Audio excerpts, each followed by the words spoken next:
Hello students. तो आज हम इंट्रोडक्शन ऑफ इनकम टैक्स का पार्ट टू यानी सेकंड लेक्चर में पार्ट टू कवर करने वाले हैं। Introduction of income tax, right. So इससे पहले कि हम लास्ट क्लास में जो हमने बेसिस ऑफ चार्ज सेक्शन पढ़ा था उसकी जो टर्म्स हैं उसको हम एक्सप्लेन करें, उससे पहले कुछ बहुत इम्पोर्टेंट चीज़ जो हमें समझनी है वो ये कि इनकम टैक्स एक्ट के अकॉर्डिंग मैंने लास्ट लेक्चर में बताया था कि इनकम टैक्स एक्ट 1961 है जो इंडिया में एप्लीकेबल है। So as per income tax act 1961, income tax जब एप्लीकेबल है यानी किसी भी पर्सन को अपनी इनकम पे जब टैक्स देना है तो क्या क्या चीजें और कौन कौन से प्रोविजंस हैं जो उन्हें फॉलो करने हैं, किन किन चीजों को ध्यान में रखना है या क्या क्या चीजें एप्लीकेबल होंगी as per income tax, right. तो इसके लिए हम ये देखेंगे कि income tax in India, India में जो इनकम टैक्स है वो किन किन रूल्स या किन किन प्रोविजंस को फॉलो करने से पूरा होता है। तो इनकम टैक्स इन इंडिया, तो सबसे पहली चीज मैंने बताया कि इसमें हमें जो प्रोविजन जो चीजें फॉलो करनी है वो क्या है। सबसे पहला, all the provisions of income tax act 1961। ठीक है जी। तो जो भी प्रोविजंस है इनकम टैक्स में कि कौन कौन सी इनकम है, क्या क्या रेट्स हैं, रेट्स तो फाइनेंस एक्ट में आएंगे बजट के अंदर, लेकिन इनकम टैक्स एक्ट 1961 के अंदर ये बिल्कुल क्लियर कर दिया है कि सेंट्रल गवर्नमेंट जो हाईएस्ट टैक्स ब्रैकेट है वो 30% से ज्यादा नहीं चार्ज कर सकती। तो जो हाईएस्ट टैक्स रेट रहेगा दैट इज 30% सभी के लिए एक सर्टेन इनकम के बाद। लेकिन क्या सर इससे इनइक्वालिटी नहीं होगी कि जो करोड़ों रुपए कमा रहे हैं वो भी 30% दे रहे हैं, जो कुछ लाख कमा रहे हैं और लास्ट टैक्स ब्रैकेट में आते हैं वो भी 30% दे रहे हैं। तो उसके लिए टैक्स का रेट आप नहीं बढ़ा सकते 30% से ज्यादा, लेकिन हाँ सरचार्ज का प्रोविजन दिया है कि एक सर्टेन लिमिट के बाद, जो हम आगे सीखेंगे कि गवर्नमेंट सरचार्ज लगा सकती है उन हाईएस्ट इनकम पर जो जैसे 50 लाख 1 करोड़ तक जा रहे हैं तो उस पे सरचार्ज लग जाता है यानी टैक्स के ऊपर टैक्स लग जाता है, राइट। बट जो मैक्सिमम टैक्स रेट है दैट विल बी 30%, ये एक्ट के अंदर बोला गया है, राइट। बाकी जो स्लैब रेट होगी कितने ब्रैकेट पे कितना टैक्स लगना है वो हर साल फाइनेंस एक्ट यानी बजट के अंदर आता है। तो क्या क्या इनकम रहेगी, इनकम में सैलरी है, कैपिटल गेन है, तो इनको क्या क्या क्या क्या प्रोविजन है, कैसे इनकम कैलकुलेट होगी, वो सारी चीजें हमें इनकम टैक्स एक्ट 1961 के अंदर बताई हैं। तो इसके सारे प्रोविजंस हमें फॉलो करने हैं। इसके अलावा income tax rules, income tax rules 1962। तो इनकम टैक्स एक्ट हो गया एक, तो एक्ट तो क्या हो गया, एक तरीके का लॉ है, एनेक्टमेंट कह लो, एक्ट कह लो, लॉ कह ले। तो उसके अलावा एक रूल बुक है इनकम टैक्स रूल्स 1962, इसके अंदर जितने भी रूल्स हैं वो भी एप्लीकेबल होंगे, राइट। और तीसरी चीज आती है कि मैंने लास्ट लेक्चर में बताया था कि इनकम टैक्स जो है ये सेंट्रल गवर्नमेंट को जाता है, यानी ये कौन हम पे इम्पोज कर रहा है, सेंट्रल गवर्नमेंट। तो जो भी हम टैक्स पे करेंगे इंडिया में कहीं भी रह रहे हैं हम, including JNK, the whole of India पे एप्लीकेबल है, ये हमने लास्ट लेक्चर में पढ़ा था। तो जो भी टैक्स हम देंगे वो किसको जाएगा, सेंट्रल गवर्नमेंट को जाता है। तो बिल्कुल सही। तो इसका मतलब ये हो गया कि कोई भी एनी सर्कुलर अमेंडमेंट्स और notices issued by central government वो भी एप्लीकेबल होंगे। Any circular amendments, notices, etc. issued by central government. तो जैसे कि हम देखते ही हैं कि सेंट्रल गवर्नमेंट ही हर साल जो है वो फाइनेंस एक्ट यानी बजट के अंदर टैक्स की स्लैब रेट और कुछ अमेंडमेंट्स, कुछ चेंजेस जो हैं वो लाती है, तो वो भी एप्लीकेबल होते हैं। And last but not least एक बोर्ड क्रिएट किया है कि जो एक गवर्निंग बॉडी रहेगी जो इनकम टैक्स को के रिलेटेड कुछ नियम बना सकती है या कुछ प्रोविजंस ला सकती है या इसको ओवरलुक करेगी। तो उस वो जो बॉडी है उसका नाम है CBDT, that is central board of direct taxes, right. Central board of direct taxes. तो हम कह सकते हैं कि ये एक रेगुलेटरी बॉडी है, गवर्निंग बॉडी है जो डायरेक्ट टैक्सेस को देखते हैं। तो इनकम टैक्स भी इसी के अंडर आता है। जैसे हम मॉनेटरी सिस्टम में बात करें, फाइनेंस में बात करें तो RBI is a regulatory body. हम स्टॉक एक्सचेंज मार्केट की बात करें तो SEBI, securities exchange board of India is the governing regulatory body. अगर हम टेलीकॉम सेक्टर की बात करें तो try, telecom regulatory authority of India is a regulatory body. तो इसी तरीके से सीबीडीटी जो है वो डायरेक्ट टैक्सेस को देखता है, that is central board of direct taxes. तो यस, एनी सर्कुलर्स, नोटिसेस या notifications, right,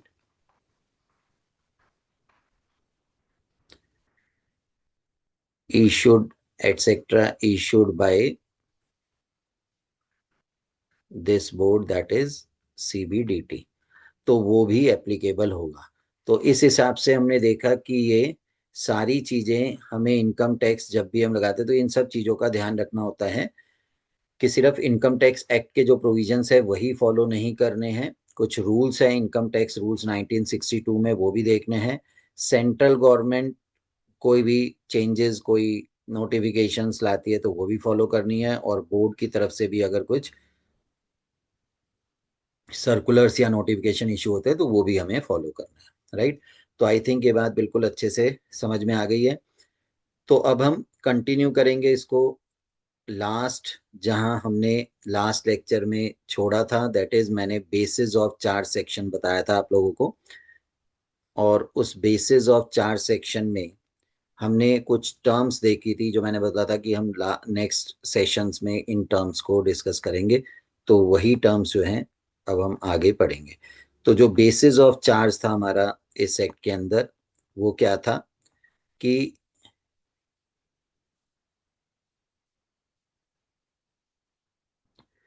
एवरी पर्सन, अभी एक मिनट में स्लाइड शेयर कर दूंगा। तो बेसिस ऑफ चार्ज सेक्शन जो है वो हमें यही बताता है कि every person who is an assessee and whose total income of the previous year exceeds the maximum exemption limit shall be liable to pay tax on total income of the previous year in assessment year at the rates prescribed in Finance Act of relevant assessment year, right। तो ये हमने basis of charge section पढ़ा था। उस basis of charges में हम in terms में देखेंगे। तो सबसे ये हमारा बेसिस ऑफ चार्ज था, एक बार फटाफट से इसको रीड कर लेंगे।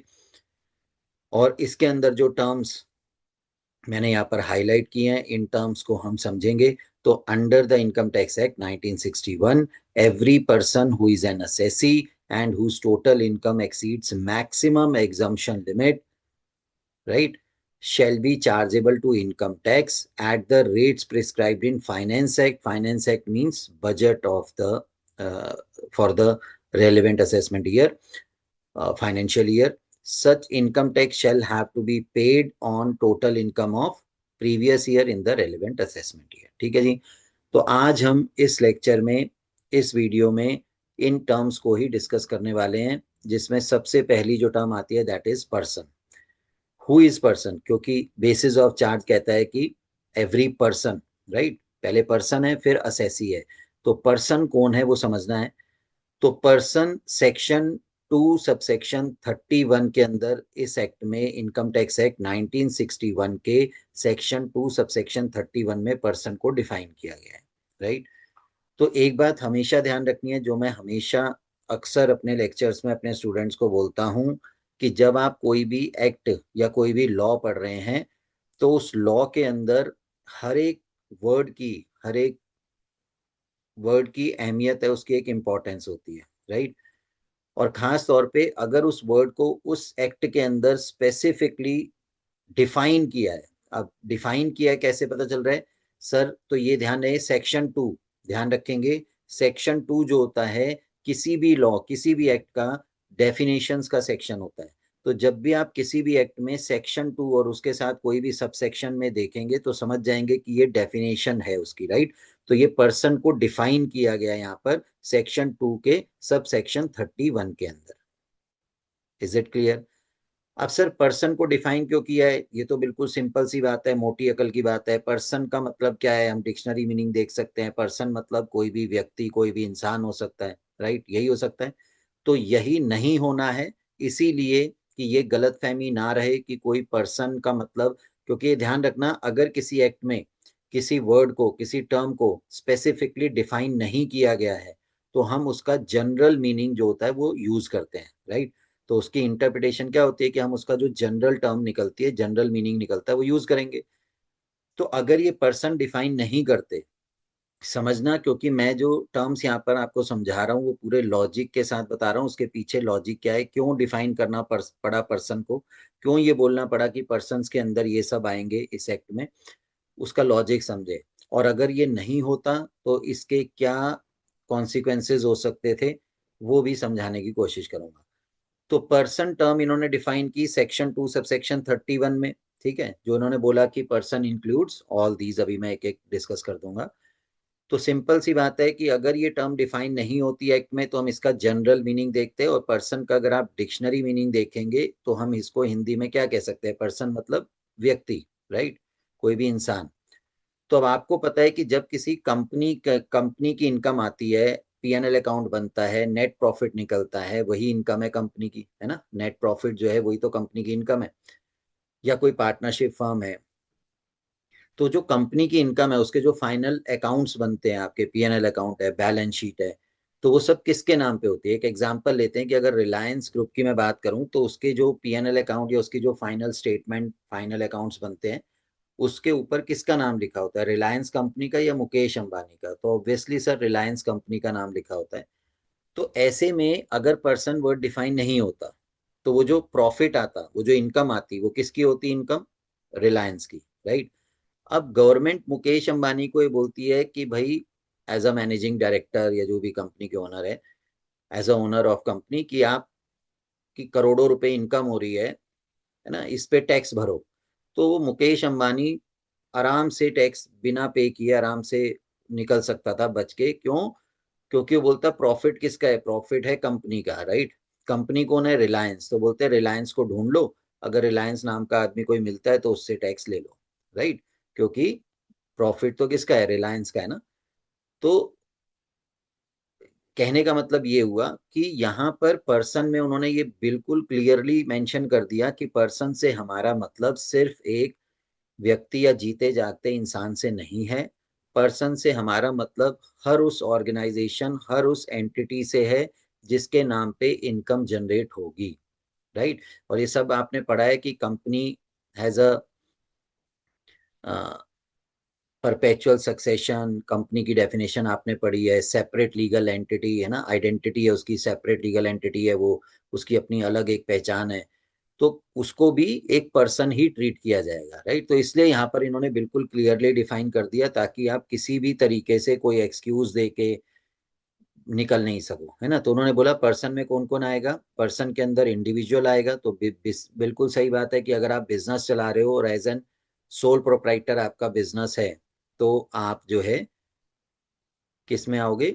इंडिविजुअल में ही आओगे। लेकिन हर कोई तो बिजनेस से इनकम नहीं कमा रहा सर, कोई सैलरी से है, कोई है ना सेल्फ एम्प्लॉयड है, तो वो सब इंडिविजुअल्स के अंदर आ जाएंगे, ठीक है। चाहे वो सैलरीड पर्सन है, चाहे वो सोल प्रोप्राइटरशिप बिजनेस है, तो वो भी पर्सन है।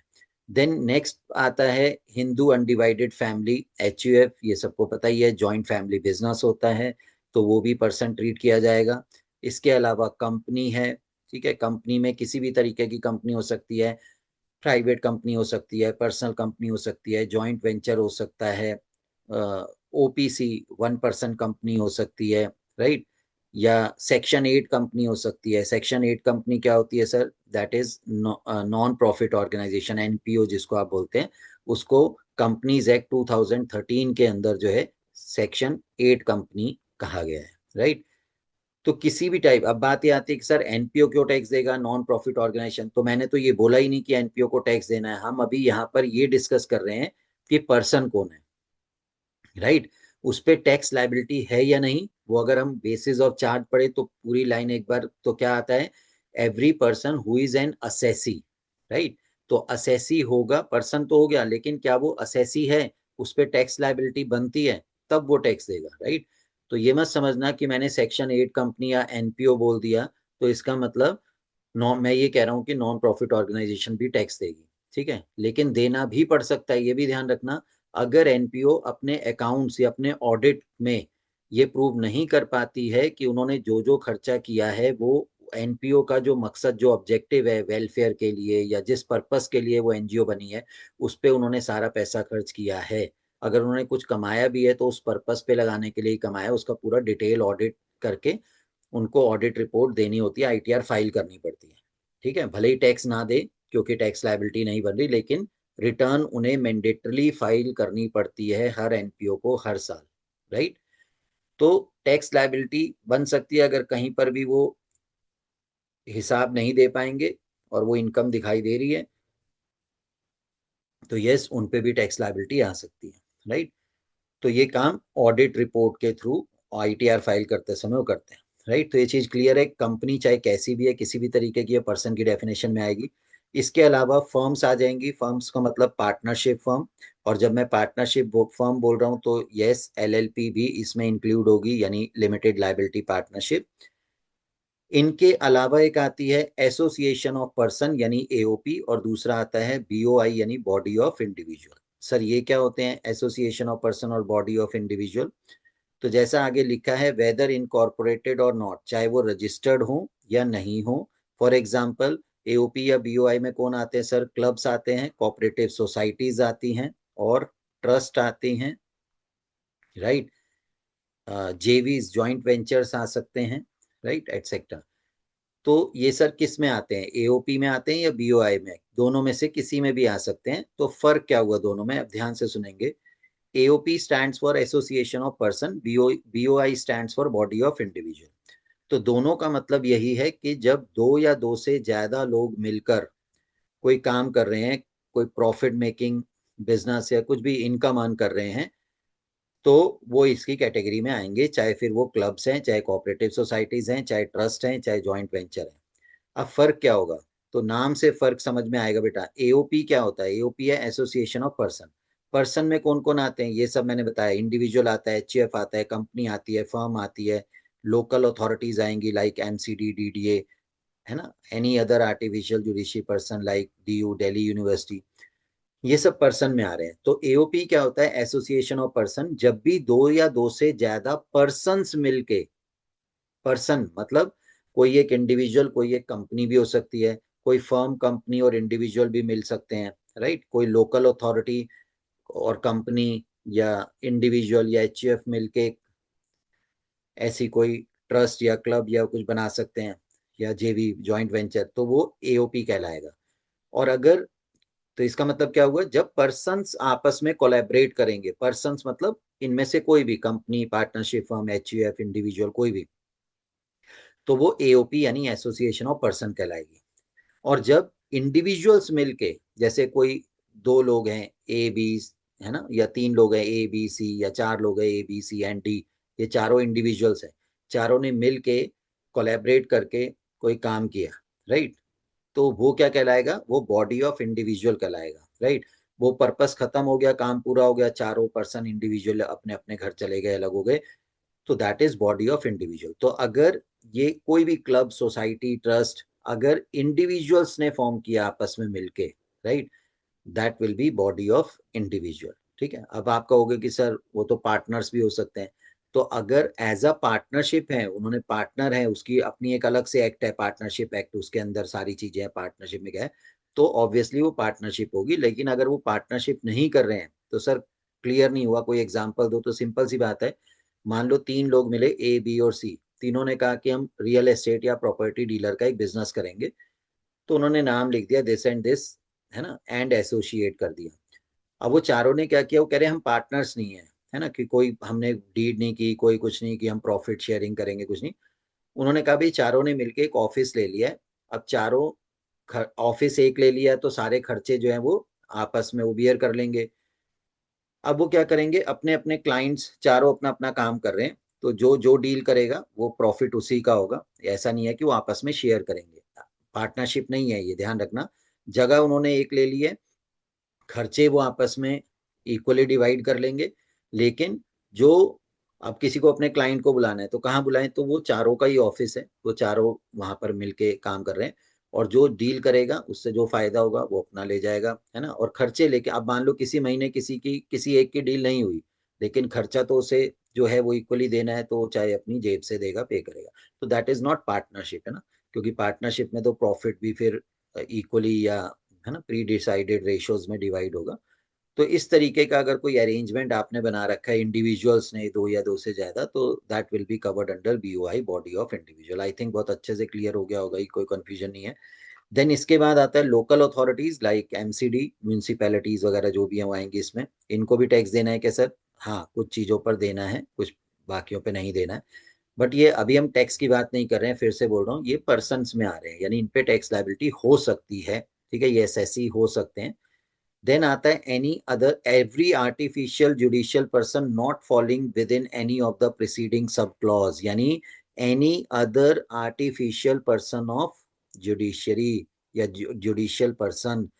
इसका क्या मतलब हुआ? इसका मतलब कि जो ऊपर बताए हुए पॉइंट्स है इनमें अगर कोई कवर नहीं होता तो वो एनी अदर में आएगा, artificial judicial person. For example अगर मैं दिल्ली यूनिवर्सिटी की बात करूं, तो नाम दिल्ली यूनिवर्सिटी है, लेकिन ये स्टेट गवर्नमेंट के अंदर नहीं आता है, इंडिपेंडेंट बॉडी है। अलग से स्टैट्यूटरी एक्ट, एक लॉ पास करके इसको स्टैट्यूटरी बॉडी बनाया गया है, राइट। ऐसे ही CA institute ICAI, CS institute ICSI, है ना, तो ये सब भी इसमें एटसेट्रा ये इसमें आएंगे, ठीक। तो दीज आर द पर्सन्स, तो as per the definition under section 2 subsection 31 of income tax act 1961, these are the persons, right. तो पहला पॉइंट क्लियर हो गया कि एवरी पर्सन, तो पर्सन में ये लोग आएंगे, राइट।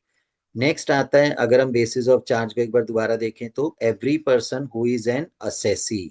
तो सर असेसी कौन होता है? तो अगले स्लाइड में अब हम असेसी की डेफिनेशन को समझेंगे। तो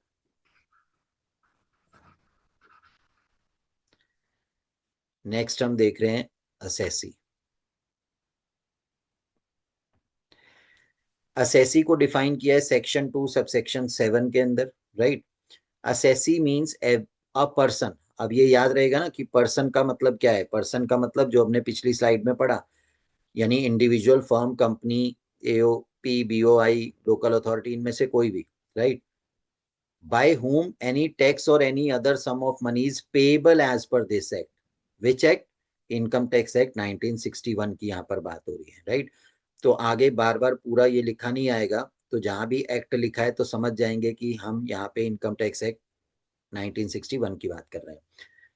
तो ये कहता है कि असेसी कौन है, जो भी मैं अभी हमने प्रीवियसली डिफाइन किया पर्सन्स में, उनमें से कोई भी पर्सन जिसके ऊपर टैक्स पेबल बनता है, टैक्स की लाइबिलिटी बनती है, या any other sum of money. Other sum of money क्या होगा सर? टैक्स ही तो होगा। नहीं, इनकम टैक्स के अंदर जरूर नहीं आपको टैक्स देना है। अगर आपने टैक्स टाइम से नहीं भरा तो आपको फीस, लेट फीस, फाइन भी देना है ना। इसके अलावा आपकी इनकम नहीं है, टीडीएस है, टैक्स डिडक्शन एट सोर्स, पढ़ा है ना, बताया था मैंने लास्ट क्लास में, टैक्स डिडक्शन एट सोर्स। तो आपने किसी को पेमेंट की, जैसे आप एम्प्लॉयर हो, आपने एम्प्लॉय को पेमेंट की, तो उसके ऊपर आपने टीडीएस काट लिया, तो यहाँ पर आपकी इनकम नहीं है, वो इनकम किसकी है? जिसको आपने सैलरी दी। लेकिन क्योंकि आपने टीडीएस डिडक्ट किया है, तो आपकी लाइबिलिटी बनती है कि आप वो गवर्नमेंट को जमा करोगे। तो यहाँ पर आप गवर्नमेंट की नजर में आप क्या हो? यहाँ असेसी हो, राइट। आप भी असेसी हो क्योंकि आप पे वो टीडीएस जमा कराने की लाइबिलिटी आ रही है, राइट। सो इसलिए इन्होंने बिल्कुल क्लियर कर दिया, assessee is a person by whom any tax or any other sum of money is payable as per this act. तो ये तो सिंपल सी डेफिनेशन होगी, तो बिल्कुल क्लियरली समझ में आ गया कि पर्सन होने से टैक्स नहीं बनता है। पर्सन होने के बाद अगर आप पे उनमें से किसी भी पर्सन पे टैक्स की लायबिलिटी बनती है, टैक्स पेबल बनता है, then you will be assessee. और ध्यान रहे, टैक्स डिपार्टमेंट जो है वो आपको एज एन असेसी जानता है, और वो आपको आपके पैन नंबर से जानता है, राइट। तो जो पैन कार्ड इशू किए गए हैं, pan number, permanent account number, वही आपकी पहचान है। आप टैक्स पेयर हैं तो उसी नंबर से आपको टैक्स डिपार्टमेंट पहचानता है, राइट। अब हम यहाँ पर बात करेंगे डीम्ड असेसी। तो ये डीम्ड जो वर्ड है, इसकी इंपॉर्टेंस ये है कि आगे पूरे एक्ट में कई जगह यूज होगा ये, ठीक है। डीम्ड जो टर्म है, तो इसको जरा हम समझ लेते हैं। डीम्ड का मतलब होता है टू बी एज्यूम्ड, है ना, इसको नोट कर लेंगे। ये जो डीम्ड वर्ड है, इसका मतलब क्या होता है सर? तो इसका मतलब होता है टू बी एज्यूम्ड, राइट। तो यहाँ पर a person who is deemed to be an assessee, यानी assumed to be an assessee for some other person, किसी और व्यक्ति, यानी कभी अगर कोई पर्सन किसी और पर्सन के बिहाफ पे उसको असेसी माना जाता है, इज कॉल्ड डीम्ड असेसी। तो उसको डीम्ड असेसी बोलते हैं। क्लियर है यहाँ तक? अब जरा इस बात को समझेंगे कि सर, अब यहाँ पर एक दिमाग में एक बात आएगी कि सर अगर किसी और के बिहाफ पे आप किसी अदर पर्सन को डीम्ड असेसी मान रहे हैं उसके बिहाफ पे, यानी वो टैक्स जमा करेगा, वो रिटर्न फाइल करेगा, तो ये तो इनडायरेक्ट टैक्स हो गया। क्योंकि सर आपने ही बताया था कि इनडायरेक्ट टैक्स के अंदर किसी का टैक्स कोई और भरता है इनडायरेक्टली, राइट, कि बर्डन हम आगे ट्रांसफर कर देते हैं। तो सर फिर तो ये इनडायरेक्ट टैक्स हो गया, जबकि इनकम टैक्स तो किस में आता है? डायरेक्ट टैक्स में आता है, राइट। तो ये भी कंफ्यूजन दूर कर देता हूं, ऐसा बिल्कुल नहीं है। अगर हमने इस एक्ट के अंदर ये बोला गया है कि ये डीम्ड असेसी है, कि कोई पर्सन किसी और के बिहाफ पे असेसी माना जा रहा है, तो इसका मतलब ये नहीं है कि वो उसके हिस्से का टैक्स कोई और व्यक्ति पे करेगा। जिसकी इनकम है, जिसका टैक्स है, टैक्स उसी की इनकम से जाएगा, बट उसको जमा करने की, डिपॉजिट करने की जो लाइबिलिटी है, वो किसी और पे है।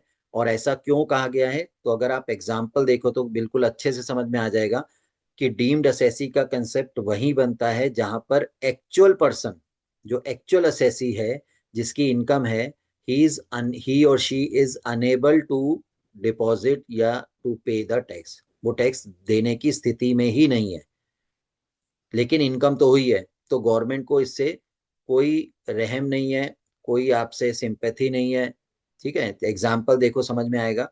After the death of a person, his legal representative is his और हर डीम्ड असेसी। अब मान लो किसी व्यक्ति की डेथ हो जाती है, ठीक है, फाइनेंशियल ईयर है 25-26, ठीक। अब इस ईयर के अंदर अक्टूबर नवंबर कोई भी मंथ में एक पर्टिकुलर डेट पे, भगवान ना करे, किसी पर्सन की असेसी की डेथ हो जाती है। अब डेथ हो गई, लेकिन 1 अप्रैल से लेके उसकी जो डेट ऑफ डेथ है वहां तक उसने इनकम तो अर्न की होगी, और वो इनकम इतनी है कि उस पर टैक्स भी बन रहा है। तो अब टैक्स देने की बारी आएगी, तो टैक्स नहीं जमा हुआ, तो गवर्नमेंट नोटिस भेजेगी कि भाई टैक्स नहीं आया। तो उसके लड़के या उसकी वाइफ या जो भी हस्बैंड उसका लीगल रिप्रेजेंटेटिव है, वो ये तो नहीं कह सकता कि भाई वो तो स्वर्ग सिधार गए, वो मर गए, तो जाओ टैक्स ऊपर से जाके ले लो। नहीं, तो टैक्स तो उन्हीं को भरना पड़ेगा जो पीछे रह गए हैं, या जो उसके लीगल रिप्रेजेंटेटिव है, या जिनके पास उसकी सारी संपत्ति या विल जो भी जिनके नाम पे है, वो उसके बिहाफ पे उसका लास्ट, उसके जीवन का जो अंतिम आईटीआर है, लास्ट आईटीआर है, वो फाइल करेंगे as a deemed assessee, right. तो ये चीज बिल्कुल क्लियर हो गई। अब शायद ये माइंड में नहीं रहेगी कंफ्यूजन कि सर ये इनडायरेक्ट टैक्स की तरफ तो नहीं जा रहा। नहीं है, ये डायरेक्ट टैक्स। इनकम भी उसी व्यक्ति की है और टैक्स भी उसी की इनकम से जा रहा है, बट उसके बिहाफ पे एज अ डीम्ड असेसी कोई और रिटर्न फाइल कर रहा है, बिकॉज ही और शी या actual assessee is not in that position to pay the tax और फाइल द आईटीआर। और क्या एग्जाम्पल हो सकता है sir? A person representing a foreigner या माइनर चाइल्ड, राइट। तो माइनर चाइल्ड के केस में जो उनकी आईटीआर है, तो क्योंकि वो मेजर नहीं है, तो उनके गार्जियन, उनके जो पेरेंट्स है, वो उसकी टैक्स भरेंगे। अ ल्यूनेटिक पर्सन, यानी कोई मानसिक तौर पे जो है वो सही नहीं, अनसाउंड माइंड पर्सन है, तो उसकी जो, लेकिन उसके नाम पे इनकम जनरेट हो रही है, इनकम आ रही है, क्या हो सकता है? जैसे उसके नाम पे उसके पेरेंट्स ने कुछ डिपॉजिट कर दिया, उसका इंटरेस्ट आ रहा है, उसके नाम पे प्रॉपर्टी है, उसका रेंट आ रहा है, तो वो इनकम तो उस लेनेटिक पर्सन की है, लेकिन उसके जो टैक्स है वो उसके रिप्रेजेंटेटिव जो भी होगा वो उसके बिहाफ पे as a deemed assessee file करेगा। आई थिंक ये बहुत अच्छे से क्लियर हो गया होगा। असेसी डीम्ड असेसी के बाद एक कंसेप्ट आता है असेसी इन डिफॉल्ट। ठीक है, ये एन यहाँ पर एक्स्ट्रा आ गया, असेसी इन डिफॉल्ट। ठीक,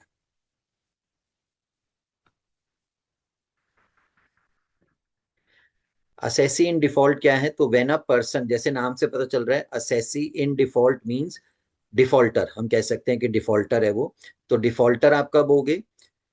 इनकम टैक्स के केस में। अब खुद ही समझ में आ रहा होगा, क्योंकि चीज मैं इस तरीके से कंसेप्ट को क्लियर करता जा रहा हूँ कि अगर इस तरीके से याद करोगे तो रटना नहीं पड़ना पड़ेगा, इसको मगअप नहीं करना पड़ेगा, बिल्कुल कंसेप्ट क्लियर होता जाएगा। तो असेसिन डिफॉल्ट का मतलब ये हो गया कि सीधी सी बात है कि आप पे इस एक्ट के अंदर कोई लाइबिलिटी बनती है, रिस्पॉन्सिबिलिटी बनती है, और वो काम आप नहीं करते हो, you fail to do so, then you will be assessee in default. तो आप गवर्नमेंट की नजर में, इस एक्ट की नजर में आप क्या माने जाओगे? डिफॉल्टर माने जाओगे, राइट। तो आपके ऊपर एक्शन होगा, पेनल्टी लग सकती है, फाइन लग सकता है, राइट, या जो भी एक्ट में प्रोविजन है वो आपके अगेंस्ट एक्शन हो सकता है। तो यू आर असेसिन डिफॉल्ट। तो when a person is responsible for doing any work under the act and he fails to do so, और वो उस रिस्पॉन्सिबिलिटी को पूरा नहीं कर पाता, he is called as assessee in default. तो उसको असेसी इन डिफॉल्ट कहा जाता है। अब इसको एक एग्जांपल से समझते हैं। For example, a person is liable to deduct income tax, एक एग्जांपल है ये। और क्या हो सकता है इसके अलावा वो भी बता दूंगा, फिलहाल अभी यहाँ पर एक एग्जांपल देखते हैं कि कोई पर्सन है जो कि जिसके ऊपर लाइबिलिटी है सेट के अंदर कि उसे टीडीएस काटना है, tax deduction at source, tax deduct करना है। इसका एग्जांपल क्या हो सकता है? मैंने अभी पीछे भी बताया है, दोबारा बोल रहा हूँ कि एक एम्प्लॉयर है, उसकी लाइबिलिटी है कि वो एम्प्लॉय की सैलरी में से टीडीएस काटेगा, टैक्स डिडक्ट करेगा, और उसको गवर्नमेंट के अकाउंट में जमा कराएगा उसके बिहाफ पे, राइट। तो उसकी ये रिस्पॉन्सिबिलिटी है, गवर्नमेंट ने उसके ऊपर ये लाइबिलिटी डाली है, एम्प्लॉयर के ऊपर, राइट। या एक बैंकर है, बैंक है, उसके ऊपर लाइबिलिटी है, मैंने पहले ही बताया था कि अगर किसी भी डिपॉजिटर का साल का इंटरेस्ट एफडी पे या किसी भी डिपॉजिट पे साल का इंटरेस्ट 10,000 रुपीज या उससे ऊपर है, तो 10% टीडीएस बैंक को काटना है, राइट। तो ये लाइबिलिटी है उन पे, पेयर पे। While making the payment, payment करते हुए वो टैक्स काटेंगे। तो जब बैंक आपको इंटरेस्ट देगा 10,000, तो उसमें से 10% के हिसाब से, for example 1,000 rupees tax deduct कर देगा, आपको 9,000 रुपीज देगा आफ्टर टैक्स, राइट। अब and he does not deduct, और वो टैक्स नहीं काटता, यानी एम्प्लॉयर को टीडीएस काटना था लेकिन उसने नहीं काटा, पूरी सैलरी दे दी। बैंकर को उस पे इंटरेस्ट के ऊपर टैक्स काटना था, नहीं काटा। ऐसा होता नहीं है कि वो नहीं काटेंगे, क्योंकि उन्हें पता है, लेकिन फॉर एग्जाम्पल हम बात कर रहे हैं कि अगर आपकी, ये एक एग्जाम्पल है, तो आपकी लाइबिलिटी वहां पर बन रही है, ठीक है, आपने नहीं काटा या काट लिया लेकिन जमा नहीं कराया, आपने टैक्स डिडक्ट तो कर लिया, एम्प्लॉयर ने एम्प्लॉय की सैलरी से टैक्स डिडक्ट कर लिया, बैंकर ने डिपॉजिटर के इंटरेस्ट में से टैक्स डिडक्ट कर लिया, does not deposit in the government treasury, लेकिन उसको गवर्नमेंट के खाते में, गवर्नमेंट के पास जमा नहीं कराया। तो इस केस में कौन होगा? जो डिफॉल्टर कौन होगा यहाँ पर? तो यहाँ पर employer will be assessee in default, banker will be assessee in default, employ या डिपॉजिटर जो है वो यहाँ पे डिफॉल्टर नहीं होगा। यहाँ असेसी इन डिफॉल्ट कौन होगा? जिसपे वो लाइबिलिटी थी टीडीएस काटने की, जमा कराने की, और उसने नहीं की पूरी, राइट। तो आई थिंक ये बहुत अच्छे से समझ में आ गया। इसके अलावा और कौन हो सकता है? और असेसी इन डिफॉल्ट, मैं, तुम, कोई भी हो सकता है। अगर हमारा इनकम आ रही है और उस पर टैक्स भी बन रहा है, और हमने टैक्स ड्यू डेट पे या जो हमें टाइम दिया गया उसमें हमने अपना टैक्स नहीं जमा कराया, तो obviously we will be assessee in default, right. तो ये हमने पूरा असेसी का कंसेप्ट भी समझ लिया, राइट। तो असेसी की डेफिनेशन हमने देख ली, कौन होते हैं असेसी में, डीम्ड असेसी कौन होता है, असेसी इन डिफॉल्ट कौन होता है, ये सारी चीजें हमने यहाँ पर कवर की। देन नेक्स्ट अब हम चलते हैं कि इसमें एक नोट करने वाली जो चीज है वो क्या है, कि हमने दो टर्म्स पढ़ी थी। असेसी वाला हो गया, पर्सन हो गया, क्योंकि every person who is an assessee, तो असेसी भी हमने समझ लिया। फिर हमने पढ़ा कि जिसकी टोटल इनकम जो है वो प्रीवियस ईयर की total income maximum exemption limit को क्रॉस करेगी तो वो असेसमेंट ईयर में उसमें टैक्स देगा। तो now what is assessment year, right. तो यहाँ पर हम बात कर रहे हैं कि असेसमेंट ईयर क्या होगा। ठीक है जी।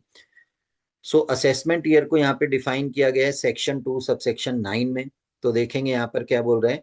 असेसमेंट ईयर क्या है, it is the period of 12 months commencing on first day of April of every year. तो हम सिंपली कह सकते हैं कि क्या बोल रहे हैं वो 12 महीने का टाइम है, 1 अप्रैल से स्टार्ट होता है। तो यानी हम सीधा सीधा इसको क्या बोल सकते हैं, अ फाइनेंशियल ईयर, राइट। तो सर जब बोल सकते हैं तो इन्होंने एक्ट में ऐसा क्यों नहीं बोला, इन्होंने एक्ट में इतनी लंबी कहानी क्यों लिख दी, सीधा एक दो वर्ड में लिख सकते थे कि it is a financial year, है ना। फाइनेंशियल ईयर बोलते तो कोई भी समझ जाता है, इतना कोई मुश्किल तो टर्म है नहीं कि 1 अप्रैल से लेके 31 मार्च होता है, राइट। लेकिन नहीं, इन्होंने घुमा फिरा के बोला। तो अगर बोला है तो इसकी कोई ना कोई इंपॉर्टेंस होगी, जो मैं आगे तुम्हें यहाँ पर अभी नेक्स्ट स्लाइड में कवर कर दूंगा क्या है। तो डेफिनेशन यही है और यही लिखनी भी है अगर पेपर में आता है डिफाइन करने को। तो it is the period of 12 months commencing या starting from first day of April of every year, तो यानी 1 अप्रैल से 31 मार्च। In simple words, this is the year in which tax liability of assessee is calculated and is paid by assessee on the income earned in previous year। तो ये वो year है जिस ईयर में आप अपनी प्रीवियस ईयर की income पे टैक्स पे करेंगे, राइट। तो फॉर एग्जांपल अगर प्रीवियस ईयर हमारा 26-27 है तो उसका टैक्स आप 27-28 में देंगे। और अगर असेसमेंट ईयर, जैसे मैंने यहाँ पे लिखा है 26-27, तो ये मैंने असेसमेंट ईयर के लिए एग्जांपल यहाँ दिया है। तो ऑब्वियसली मैं यहाँ कर देता हूँ मेंशन कि जब हम यहाँ पर बात कर रहे हैं तो ये कंफ्यूजन ना रहे कि मैंने एग्जाम्पल किसके लिए लिखा, तो मैं इसको असेसमेंट ईयर ले रहा हूँ। फॉर एग्जाम्पल असेसमेंट ईयर 26-27 है, तो इसका जो प्रीवियस ईयर रहेगा वो कौन सा होगा, 2025-26। तो वो बोल रहे हैं कि सिंपल वर्ड्स में हम कह सकते हैं this is the year, financial year. तो जैसे वो हो गया 26-27 in which the tax liability of assessee is calculated and is paid by assessee on the income of previous year। तो previous year कौन सा हुआ, 25-26। तो 25-26 में जो भी आपने इनकम अर्न की है उसका टैक्स आप कब पे करेंगे, 26-27 में पे करेंगे, राइट। तो ये उसका असेसमेंट ईयर होगा। क्लियर है यहाँ तक। तो इस तरीके से हम एक्ट के अंदर असेसमेंट ईयर को डिफाइन किया है। तो अब नेक्स्ट डेफिनेशन जो आएगी ऑब्वियसली प्रीवियस ईयर। तो प्रीवियस ईयर को कैसे डिफाइन किया गया है, फिर उसके बाद वो समझ लेते हैं। उसके बाद मैं बताऊंगा कि ये 12 मंथ यहाँ पर स्पेसिफिकली क्यों मेंशन किया है इन्होंने। तो प्रीवियस ईयर की डेफिनेशन की बात करें तो सेक्शन 2 सबसेक्शन 34 के अंदर इसको डिफाइन किया है। एंड साथ में सेक्शन 3 को भी समझना जरूरी है, वो भी इसमें इसको और एक्सप्लेन करता है आगे। डेफिनेशन जो है वो जो यहाँ प्रीवियस ईयर की दिखाई दे रही है ये सेक्शन 2 सबसेक्शन 34 के अंदर है। तो प्रीवियस ईयर क्या कहता है, it is the financial year. यहाँ पर देखो उन्होंने फाइनेंशियल ईयर ही लिखा है, यहाँ पे क्यों नहीं लिखा सर फिर वही पीरियड ऑफ 12 मंथ्स। तो यहाँ तो बात काम चल गया ना फाइनेंशियल ईयर लिखने से, तो यही काम असेसमेंट ईयर में भी चल सकता था। तो अभी उसको क्लियर करूंगा, पहले इसकी डेफिनेशन समझ लेते हैं। It is the financial year immediately preceding the assessment year. यानी जो हमारा असेसमेंट ईयर है, जैसे पिछली स्लाइड में मैंने बोला 2026-27, उसका इमीडिएटली प्रिसीडिंग ईयर यानी ठीक पिछला साल, यानी 25-26 वो प्रीवियस ईयर होगा। Therefore the income earn during the previous year, for example मैंने लिया 2025-26। तो अगर आपने प्रीवियस ईयर 2025-26 में कोई इनकम अर्न की है, विल बी असेस्ड और चार्ज टू टैक्स। तो उसके ऊपर जो टैक्स की उसकी असेसमेंट होगी, उस पर जो टैक्स पे होगा वो असेसमेंट ईयर 26-27 में होगा, राइट। तो आई थिंक ये प्रीवियस असेसमेंट ईयर सबको अच्छे से समझ में आ गया होगा। अब जब ये दोनों डेफिनेशन हमने पढ़ ली तो एक चीज यहाँ पर समझना ध्यान से कि अगर हम किसी भी ईयर को देखते हैं, किसी भी फाइनेंशियल ईयर को देखते हैं, तो हर फाइनेंशियल ईयर का ड्यूअल एस्पेक्ट है। मतलब हर फाइनेंशियल ईयर अपने आप में प्रीवियस ईयर भी है और असेसमेंट ईयर भी है। सर ये कैसी बात कर रहे हो, अभी आपने बोला पिछला साल प्रीवियस ईयर होता है, उसका अगला साल असेसमेंट ईयर होता है, बिल्कुल सही। लेकिन एक बार अगर हम यहाँ पर इसको एक एग्जांपल समझे, बहुत अच्छे से समझ में आ जाएगा। फॉर एग्जांपल मैंने यहाँ पर लिखा 2024-25, फिर मैंने लिखा 25-26, फिर मैंने लिखा 26-27, राइट, एंड सो ऑन 27-28। ठीक, आप समझे जरा ध्यान से। आपने 24-25 में जो इनकम अर्न की, तो उसके लिए ये क्या हो गया, 24-25 प्रीवियस ईयर हो गया। इस प्रीवियस ईयर की इनकम पे आप टैक्स कब देंगे, 25-26 में देंगे। तो इसके लिए 24-25 के लिए 25-26 क्या हो गया, असेसमेंट ईयर हो गया, है ना। अब आपने 25-26 में टैक्स तो भर दिया, कौन सी इनकम का, प्रीवियस ईयर की इनकम 24-25 का। लेकिन क्या आप 25-26 में कुछ नहीं कमाओगे, कमाएंगे सर। तो जो 25-26 की इनकम होगी उसके लिए 25-26 क्या बन जाएगा, प्रीवियस ईयर। और इसका असेसमेंट ईयर कौन सा हो जाएगा, 26-27। सिमिलरली 26-27 में भी आप इनकम कमाओगे तो ये उस इनकम के लिए क्या बन जाएगा, प्रीवियस ईयर। और इसका टैक्स आप कब दोगे, 27-28 में, तो उसके लिए क्या बन जाएगा, assessment year, and so on. ऐसे ये साइकिल चलती रहेगी। तो अगर हम ध्यान से देखें तो हर एक फाइनेंशियल ईयर अपने आप के लिए, अपने आप में प्रीवियस ईयर भी और असेसमेंट ईयर भी। प्रीवियस ईयर किसके लिए है, नेक्स्ट ईयर के लिए, है ना। और असेसमेंट ईयर किसके लिए है, प्रीसीडिंग ईयर के लिए, राइट। तो ऐसे ही एक साइकिल बन जाती है। तो हर एक फाइनेंशियल ईयर अपने पिछले ईयर के लिए असेसमेंट ईयर है, क्योंकि पिछले ईयर की इनकम पे आप इस साल उसमें टैक्स देंगे। और आने वाले कमिंग ईयर के लिए वो प्रीवियस ईयर है, क्योंकि इस ईयर की इनकम पे आप अगले साल टैक्स देंगे। तो आई थिंक ये बहुत अच्छे से समझ में आ गया होगा, प्रीवियस असेसमेंट ईयर। ठीक है जी। चलो अब मैं यहाँ पर वो जो एक कंफ्यूजन रह गई थी पीछे, जो मैंने पीछे बोला कि वहां पर 12 मंथ स्पेसिफिकली लिखा है और यहाँ पर 12 मंथ नहीं लिखा है प्रीवियस ईयर में, या सिंपली फाइनेंशियल ईयर लिखा है, तो उसका लॉजिक समझते हैं। उसका लॉजिक ये है कि अगर हम इन दोनों डेफिनेशन को ध्यान से पढ़ लें तो ये बात क्लियर हो रही है कि सर वो ये कहना चाह रहे हैं एक्ट के अंदर कि असेसमेंट ईयर हमेशा 12 मंथ का होगा, राइट। असेसमेंट ईयर कभी भी 12 मंथ से कम का नहीं हो सकता, एग्जैक्टली 12 मंथ होगा। तो बिल्कुल सही सर। लेकिन प्रीवियस ईयर में इन्होंने ऐसा नहीं बोला 12 मंथ, प्रीवियस ईयर में बोला फाइनेंशियल ईयर होगा, यानी अप्रैल से मार्च तक। तो इसका मतलब ये कहना चाह रहे हैं कि प्रीवियस ईयर 12 मंथ से कम का हो सकता है, यस। सो ये ध्यान रखना है, previous year may be of less than or equal to 12 months. Previous year जो है, जिस ईयर में आप इनकम अर्न कर रहे हैं, वो 12 मंथ्स का या उससे कम का हो सकता है। लेकिन but all assessment year will be always of 12 month. Assessment year हमेशा 12 मंथ का ही होगा, ठीक है। ये कहना चाह रहे हैं। अब इसका मीनिंग समझ में नहीं अगर आया है तो एक बार नेक्स्ट स्लाइड में ये नोट पढ़ लेते हैं जरा। First previous year for a business और प्रोफेशन, फॉर एग्जाम्पल आपने कोई नया बिजनेस स्टार्ट किया इसी साल, इससे पहले आपकी इनकम का कोई सोर्स नहीं था, आप पढ़ रहे थे, है ना, कोई इनकम नहीं थी। या आपकी नौकरी लगी सेल है ना, आपने आपकी जॉब आपकी सर्विस इसी साल नई शुरू हुई, लिखा भी आगे, और for a new source of income. ठीक है, आपका बिल्कुल नया सोर्स ऑफ इनकम है, तो आपका वो प्रीवियस ईयर कब से कब तक होगा, from the date of setting up of business, जिस डेट से आपने बिजनेस स्टार्ट किया है ना, और from the date of new source of source came to existence, जिस डेट से आपका new source of income existence में आया है, राइट। तो वो आपका क्या होगा, वहां से वो आपका प्रीवियस ईयर होगा to the last date of that financial year, that is 31 March. ठीक है जी। तो मान लो आपकी नौकरी जो है उस ईयर में जून में लगी, तो जून से ईयर कब स्टार्ट हो गया था, अप्रैल से, राइट। आपकी नौकरी लगी जून, तो आपका जो पहला प्रीवियस ईयर है वो June to next month next year 30, यानी जून 25 से मार्च 30, मार्च 26, 31 मार्च ऑफ 26 तक रहेगा, राइट।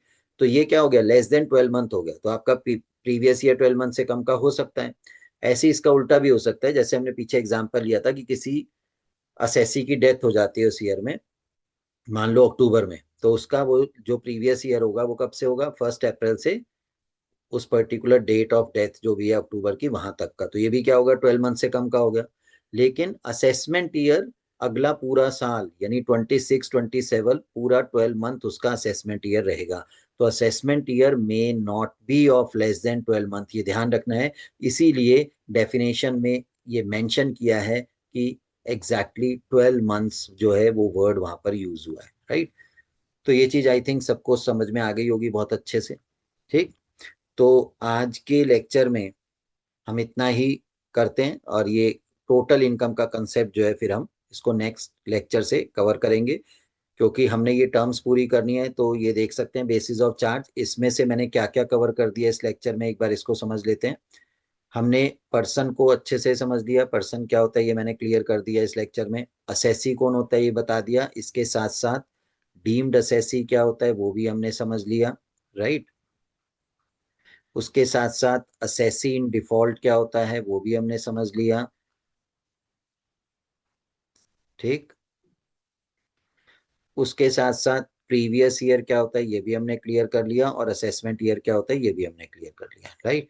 तो अब जो मेन चीज रह गई हमारी वो है इसमें नेक्स्ट, जो एक चीज रह गई इस बेसिस ऑफ चार्ज में, टोटल इनकम। क्योंकि जो आप टोटल इनकम प्रीवियस ईयर में अर्न करोगे उस पे आप असेसमेंट ईयर में टैक्स देंगे। तो ये टोटल इनकम क्या होती है और कैसे निकलती है, और टोटल इनकम पे आप फोकस क्यों कर रहे हैं सर, क्या और भी इनकम होती है, तो बिल्कुल मैं बताऊंगा आपको नेक्स्ट लेक्चर में कि ग्रॉस टोटल इनकम और टोटल इनकम में क्या फर्क है। और टैक्स जो आपको देना होता है वो टोटल इनकम पे देना होता है, ठीक है। तो कैसे कैलकुलेट करते हैं ये हम अपने नेक्स्ट लेक्चर में इसको कवर करेंगे। आज के लिए इतना ही। Thank you.